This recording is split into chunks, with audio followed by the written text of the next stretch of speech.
সংসদের সাধারণ নির্বাচনে নির্বাচিত মাননীয় সদস্যবৃন্দ, আসসালামু আলাইকুম। আপনাদেরকে আন্তরিক অভিনন্দন। এখন আপনাদেরকে শপথ বাক্য পাঠ করানো হবে। আপনাদেরকে অনুগ্রহ করে দাঁড়িয়ে শপথ পাঠ করার জন্য অনুরোধ করছি। উল্লেখ্য যে আমি শব্দটি উচ্চারণের পর মাননীয় সংসদ সদস্যগণ ডট চিহ্নিত স্থানে নিজের নাম পাঠ করবেন। আমি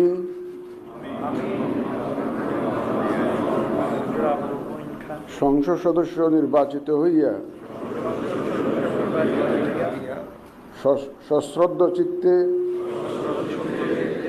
শপথ বা দৃঢ়ভাবে ঘোষণা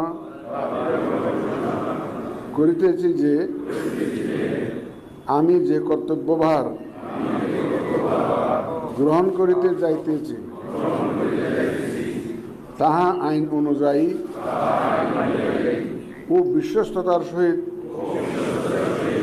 পালন করিব। আমি বাংলাদেশের প্রতি অকৃত্রিম বিশ্বাস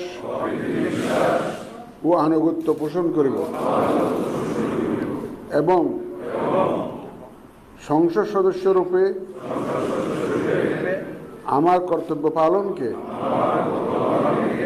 ব্যক্তিগত স্বার্থের দ্বারা প্রভাবিত হইতে দিব না।